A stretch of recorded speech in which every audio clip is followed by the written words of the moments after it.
Me llamaron mocoso malagradecido, así que actué como tal. Primera parte, el trasfondo. Mientras crecíamos, mi hermana y yo no queríamos a nuestro padre en absoluto. No los voy a aburrir con los detalles, pero alcohólico, abusivo, violento, son los pocos que me vienen a la mente. Cuando mi hermana fue aceptada a una escuela mucho mejor, pero que también estaba mucho más lejos que la nuestra, se mudó inmediatamente y rara vez nos visitaba. Nos teníamos 10 años de diferencia, así que por entonces yo tenía 4. Yo crecí resentido con ella por haberme dejado solo para lidiar con mi padre y sus tonterías, pero ahora la entiendo mejor y nos llevamos bien. La fábrica local era tan grande que mantenía toda la ciudad. Prácticamente todo el mundo trabajaba ahí, de modo que todos se conocían, mis padres también. Pero entonces fue comprada por el Ministerio de Defensa y decidieron despedir a toda aquella persona que no tuviera por lo menos el título de preparatoria. Mi madre fue despedida, y eso que me había tenido hace 4 meses. Mi padre, sin embargo, pudo quedarse hasta jubilarse, e incluso le concedieron el estatus militar. Básicamente recibió un rango honorífico y su pensión se duplicó, pero también tenía que actuar como tal, porque técnicamente ahora era militar. Mi infancia fue una pesadilla, así que no hace falta decir que acabé siendo un auténtico desastre. La gestión de la ira y la inestabilidad mental son lo peor sobre todo, y aún estoy trabajando en ello. Cuando cumplí los 18 años me enlisté, por 2 grandes ventajas. No costaba dinero y no podía volver a casa si yo no quería. Para mí fue literalmente una autopista fuera del infierno. 3 años más tarde me dieron de baja con honores. Resultó que realmente tenía problemas mentales. ¿Quién lo iba a decir? Recibí un montón de dinero y aún más en los meses siguientes cuando pudieron tramitar mi seguro militar. Cuando volví a casa, me encontré con que mi ciudad natal era increíblemente decepcionante y mi padre no había cambiado en nada. Como no quería pasar el resto de mi vida en este agujero infernal, tomé lo que pude y me mudé a la ciudad donde vivía mi hermana. Las últimas palabras que me dijo mi querido padre fueron: «Nunca lo conseguirás», porque, al parecer, el hecho de que me dieran de baja por enfermedad mental demostraba que yo era un cobarde. Además, creo que no le gustó que fuera más duro que aquel niño que solía obedecer cada una de sus palabras, y que me hubiera defendido más en esas pocas semanas que estuve con él que en los primeros 18 años de mi vida. Me mudé a un nuevo entorno, acepté un trabajo como obrero, gracias al ejército estaba bastante fornido, y decidí buscarme una carrera en informática. Todo ello mientras cuidaba mi salud mental. Parte 2. Cuando todo empezó. Durante este tiempo, a mi padre le diagnosticaron cáncer. Me dijeron que no era peligroso, pero aún así ocupaba operarse. Mi hermana se había reconciliado con él unos años antes, gracias en parte a mi madre, y de vez en cuando llevaba a mi sobrina a su casa para visitarlos. A ella le fue bastante bien, por lo cual decidió pagar por todo. Operaciones, tratamientos, hospitales, recuperaciones, todo lo pagó ella. Pagó por todo eso a la vez que se compraba una casa nueva y se compraba su primer coche. Esas cosas son bastante caras en mi país. Mi padre tenía una cuenta bancaria enorme gracias a su pensión, pero no tuvo que pagar ni un céntimo. Más o menos al cabo de un año se recuperó, y en general las cosas fueron bien. Durante este tiempo yo me estaba esforzando por trabajar y estudiar. Estaba viviendo al día y debía recurrir a un programa social para recibir tratamiento para mi enfermedad mental. Yo lo visitaba después de cada operación, pero nunca fue algo para derramar lágrimas. Si él no me picaba, yo estaba bien. Tras haber pasado un año en casa de mi hermana, mi madre y él volvieron a su casa, después de que el médico le diera el alta. Por aquel entonces, yo estaba buscando un nuevo empleo, ya que el trabajo actual era horrible y empeoraba mi salud mental.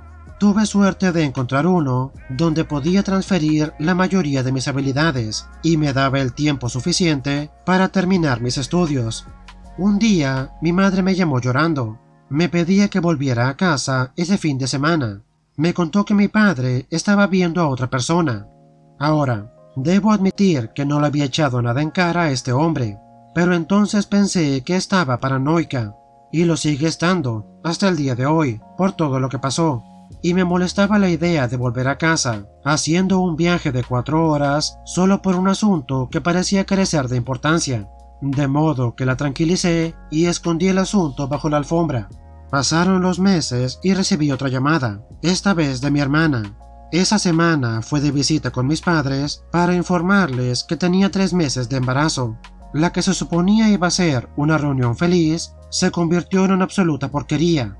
Al parecer, cuando mi padre dejó su teléfono solo unos minutos, su amante le envió una foto bastante sexy, la cual mi madre vio aparecer en la pantalla. No hace falta decir que se soltó un infierno.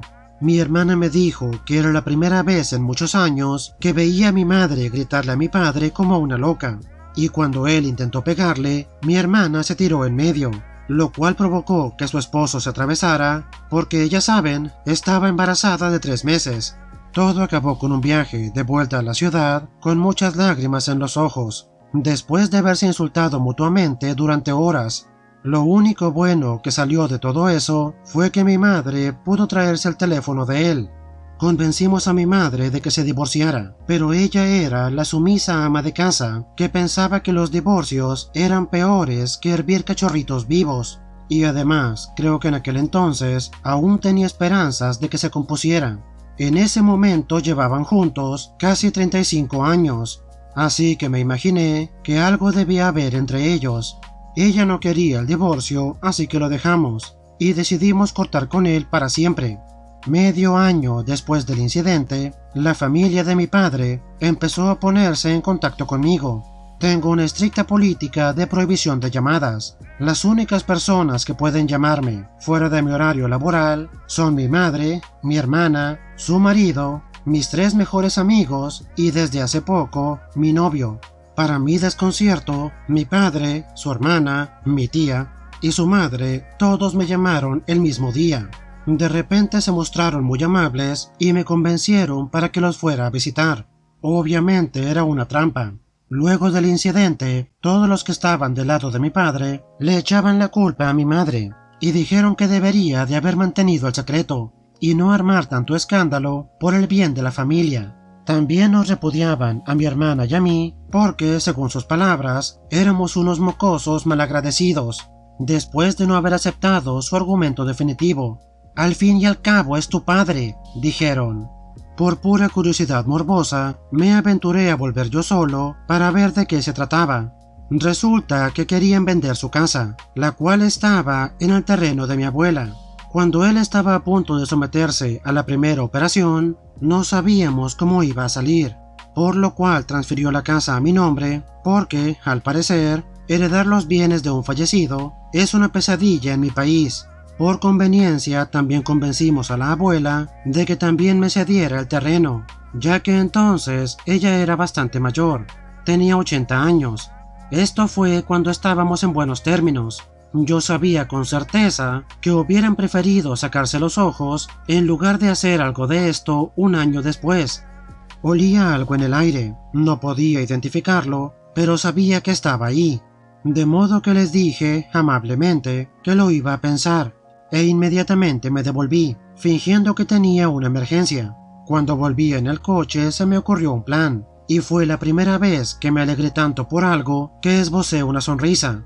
Inmediatamente fui a la casa de mi hermana. Mi madre se estaba quedando con ella, y tracé un plan. Después de un año viviendo en la ciudad, mi madre era mucho más abierta de mente, y bastó insistirle un par de veces para que aceptara el plan. Tercera parte. El plan. Mi hermana se puso en contacto con un abogado y le preguntó qué opciones teníamos. Como tanto la casa como el terreno estaban a mi nombre, no los podían reclamar, y cualquier papel que no llevara mi firma sería considerado inútil por la ley. Podían intentar alegar que estaba alquilada, pero entonces tendrían que mudarse lejos con la esperanza que nunca los pudiera encontrar, y yo sabía que hacer esto era demasiado problema para un par de ancianos. También podrían alegar que era el logro de su vida, pero como él y mi madre nunca se divorciaron, técnicamente la mitad era de ella. Fue entonces cuando se me ocurrió una idea. Le pregunté al abogado qué pasaría si mi madre pide el divorcio, y él me dijo que era muy poco probable que un tribunal recompensara a mi madre por el total que ella estaba pidiendo, a menos que pudiéramos demostrar que mi padre había sido infiel desde antes de separarse. Para su sorpresa, yo lo podía probar. ¿Recuerdan el teléfono que mi madre se trajo aquel día? Durante la pelea fue destrozado, pero en general seguía de una pieza. Un par de días después me pidió que lo tirara a la basura, pero, perezoso como soy, me limité a llevarlo a casa y lo aventé en el desván. Basta decir que nos dio pruebas suficientes de su indecencia. Cuarta parte. La ejecución. Tras considerar las opciones, llamé para informar a mi padre que volvería a la casa al mes siguiente para hacer un anuncio. Él estaba ansioso de escucharlo. Cuando llegué, se mostraron muy amables y dulces y todo eso, pero después de que les presenté a mi abogado, fue como si hubiera pulsado un interruptor, y así de repente se habían vuelto viles y violentos. Les presenté dos opciones. Podían renunciar a cualquier derecho sobre la casa o ser notificados de una demanda. En mi país, las violaciones matrimoniales se castigan con hasta 6 meses de libertad condicional o incluso 2 años de cárcel. Después de muchos insultos, gritos y rabietas, nos echó de la casa. Por lo tanto, naturalmente, supuse que había escogido la segunda opción. En la primera audiencia estuvimos presentes, mi madre, mi abogado y yo. Resultó ser otro concurso de gritos, en el cual mi padre se inventó todo tipo de mentiras sobre mi madre. En algún momento mi abogado intervino para decirme que si el oficial no dejaba de vociferar, lo más probable es que fueran colegas, y entonces me pidió que lo dejara él ocuparse de las cosas. El oficial nos dijo que este caso no era prioritario y que iba a tardarse meses en tramitarse, que no nos iba a gustar todo el papeleo y que lo mejor era llegar a un acuerdo fuera de la corte. Mi abogado cortésmente se negó y le dijo a mi padre que pronto esperara otra audiencia, en circunstancias mucho menos amistosas. Entre medias, mi padre intentó otra táctica. Empezó a llamar a todos los familiares y decirles que mi madre era una cualquiera y que yo era un mocoso malagradecido, con la esperanza de crear algún tipo de presión sobre nosotros, pero muy pocos se pusieron de su parte, y aunque todos lo hubieran hecho, yo nunca lo habría dejado ir tan fácilmente. En la segunda audiencia por fin cedió y aceptó mis condiciones, las cuales consistían en renunciar a cualquier derecho que pudieran tener sobre la casa, y además tenía que divorciarse de mi madre. Básicamente, la única persona que ahora puede reclamar la casa es mi madre. Yo acepté que él siguiera viviendo en ella por el resto de su vida, pero no con nadie más, o sea, su amante, quien prácticamente vivía con él. Parte 5. La venganza. Aquí empezó mi trabajo. Mi hermana juntó todos los recibos de las facturas médicas en las que ella había pagado por su tratamiento. Faltaban unas cuantas, pero pudimos reunir una carpeta enorme. También me espanté al ver lo caro que podía ser el tratamiento contra el cáncer. No soy un gran fan. Cuando tuvimos una suma general del dinero, le mandamos la factura. En mi país esto es muy poco ético, ya que se espera que los hijos cuiden de sus padres, pero hace mucho que tiramos eso por la ventana. También sabíamos que no era un caso penal, por lo que simplemente acudimos a los tribunales menores y luego pediríamos que fueran agentes judiciales a cobrar, que fue exactamente lo que hizo la jueza. Ella tenía una actitud de «no me importa un diablo», y cuando mi padre no cumplió, ella mandó a sus matones, quiero decir la policía, para empezar a embargar sus bienes.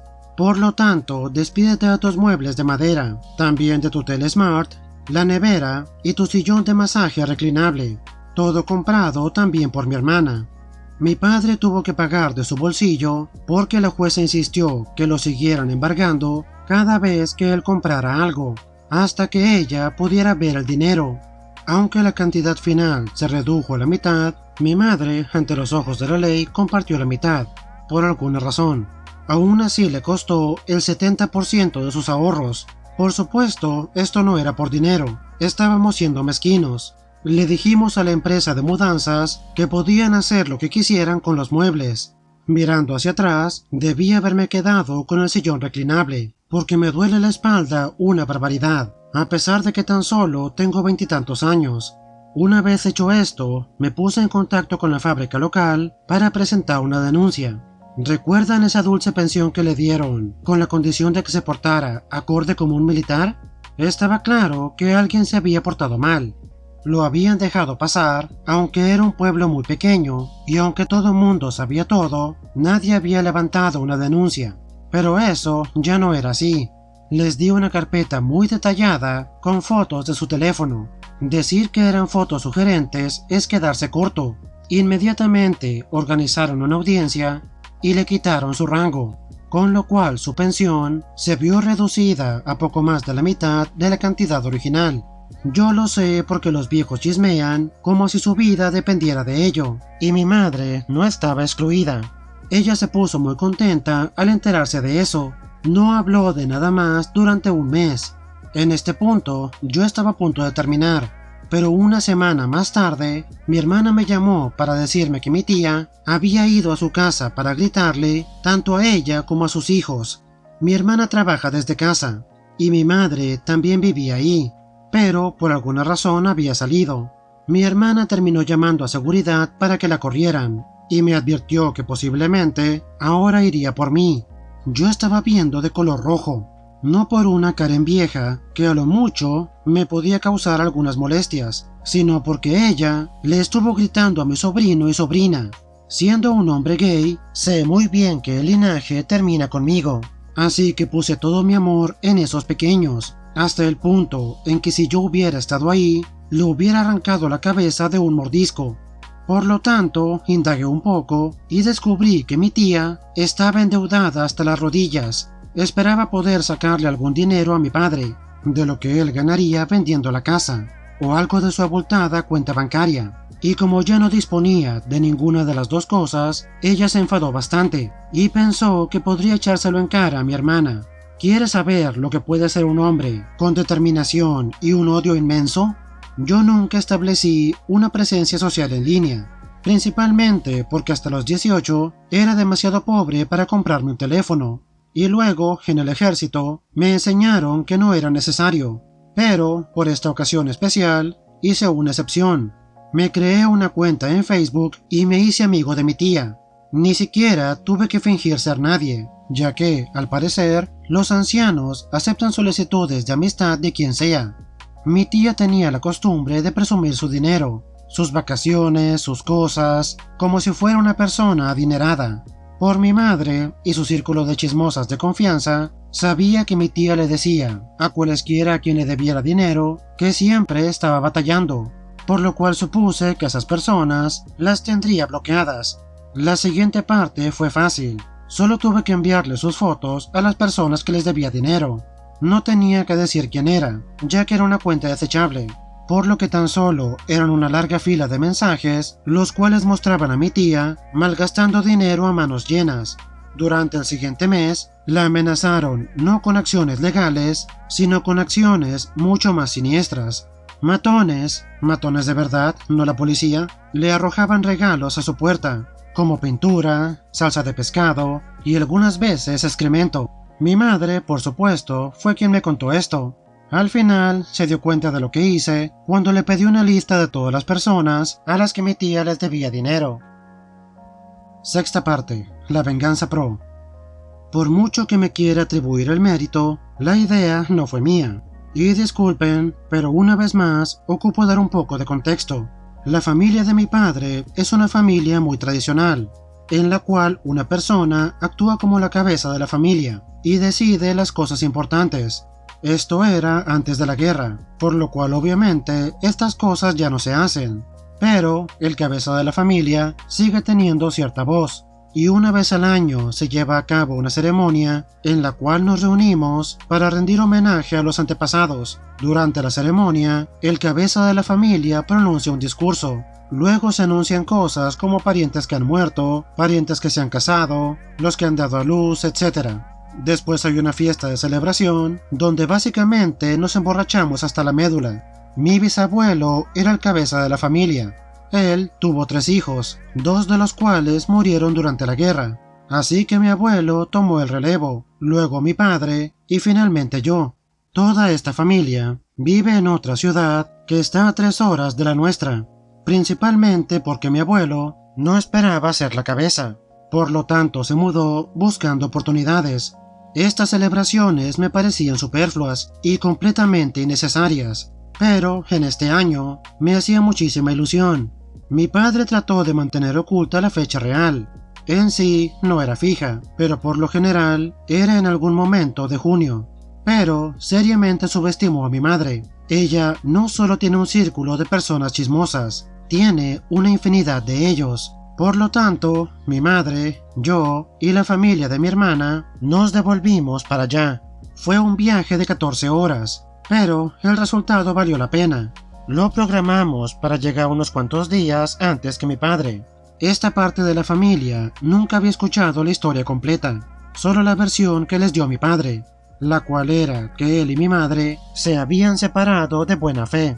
De hecho, le di a mi padre un poco de crédito por no hablar mal de mi madre. Después de pensar en todos los pros y los contras, decidimos darle rienda suelta a mi madre, la cual es muy buena a la hora de contar detalles de sus tragedias personales. No los engaño, si hubiera publicado su historia palabra por palabra, la semana que viene, a estas horas, habría un movimiento mundial pidiendo justicia por la madre de OP. Bastó un día para que todo mundo se enterara de lo imbécil que había sido mi padre. La cara que puso cuando llegó con mi tía y mi abuela y vio que mi familia ya estaba ahí, no tuvo precio. Todo el mundo lo miró mal el resto del día. Nadie entablaba conversación con él, así que se quedó sentado ahí como un perro triste. Ahora, sé lo que dicen de no patear a un caballo muerto, pero esta idea era demasiado buena como para no seguir adelante. A mi tío, llamémoslo Oliver, se le ocurrió esta idea. En la jerarquía, él es igual a mi padre, y en caso de que mi rama no tenga un heredero varón, lo cual 100% va a pasar, su rama será la cabeza de la familia. Él me dijo que yo debería asumir el papel de la cabeza. Fue bastante repentino, no tenía preparado un discurso. Además, se suponía que mi padre debía hacerlo. Pero Oliver me dijo que yo podía decir lo que quisiera, porque, de cualquier manera, nadie le ponía atención a eso. Además, a todos los ancianos les pareció bien. El discurso ni siquiera fue lo mejor. En la fiesta de celebración, a la gente se le asigna las mesas según el árbol genealógico. Los jefes de cada rama se sientan juntos, luego sus hijos se sientan juntos, los ancianos se sientan juntos y así sucesivamente. Como yo había sido elevado a cabeza de mi rama, me sentaría en la mesa con los mayores. Mi padre ni siquiera se pudo sentar en su supuesta mesa porque casualmente estaba llena, aunque yo juraría que no éramos más de 20 y en cada mesa caben hasta 10 personas. Él tuvo que sentarse en una mesa normal junto con mi tía y un montón de viudas molestas, las cuales no contuvieron sus comentarios sarcásticos, según me contaron. No creo que vuelva pronto por estos sitios. Última parte, las secuelas. Ahora mi padre es un viejo miserable. Su amante lo dejó, porque, sorprendentemente, ella solo estaba con él por su dinero. Vive en nuestra vieja casa con apenas nada. El dinero de su jubilación quedó reducido a la mitad. Le basta para vivir. Lo último que supe de él fue que su cáncer volvió, y esta vez, obviamente, mi hermana no le va a pagar las cuentas del hospital. Él había intentado establecer contacto con mi madre tratando de hacer las paces. Tuvimos que bloquear su número y su perfil en la cuenta de mi madre, porque ella realmente lo consideró. Ella tiene sus lados blandos. Mi tía tuvo que vender su casa para pagar sus deudas, porque si no, la van a seguir acosando. Ahora vive en una pequeña casita que compró con su dinero restante. Me sentía mal por su esposo, porque en realidad es tranquilo y es bastante simpático, pero no es el más decidido, y por eso nunca se enfrentó a ella. Espero que le vaya mejor. Sin embargo, no siento ninguna empatía por su hijo. Digamos que la manzana ni siquiera cayó de ese árbol. ¿Cómo sé todo esto? El círculo de chismosas de mi madre. Dejé a mi abuela fuera de todo esto porque ella está muy mayor. No está demente de ninguna manera, está perfectamente sana. pero quiere demasiado a su hijo como para admitir que estaba equivocado. Además, cuando era pequeño, ella fue muy amable y dulce conmigo. Muchos de mis buenos recuerdos son con ella, y estoy triste porque ella no ve a mi madre de la misma manera. También dejé de hablar con ella, y solo la visitaba una vez durante el Año Nuevo Lunar. Está viviendo en la pequeña casa que mi abuelo y ella construyeron, en el terreno que ahora está a mi nombre. Cuando ella y mi padre fallezcan, voy a cumplir su deseo de construir un altar para ella y mi abuelo. Si mi padre está incluido o no, es algo que aún está a debate. En resumen, mi padre engañó a mi madre, por lo tanto me quedé con su casa, sus ahorros, sus muebles y su círculo social. Solo para aclarar, nada de esto hubiera pasado si hubiera actuado de buena fe. Podría habernos llamado a todos y anunciar que dejaría a mi madre y a mí me hubiera importado un bledo. En lugar de eso, intenta salirse con la suya a gritos y puñetazos. Así que actué en respuesta. Además, borré la cuenta de Facebook. Estoy loco, pero no tanto. En los comentarios, Ope explica que es de Vietnam, en caso de que alguien se lo estuviera preguntando. Ope, creo que esto va más allá de venganza pro. Le quitaste todo lo que tenía. Solo le quedó su hermana y su madre. Y por lo que cuentas, no suena que su hermana sea muy buena compañía. Siento que lo único que faltó para que esta venganza fuera nuclear fue que lo corrieras de la casa. Pero, al mismo tiempo, sabiendo lo que hizo y que toda la familia lo odia, siento que estar ahí, prácticamente solo y enfermo de cáncer, es un castigo aún peor.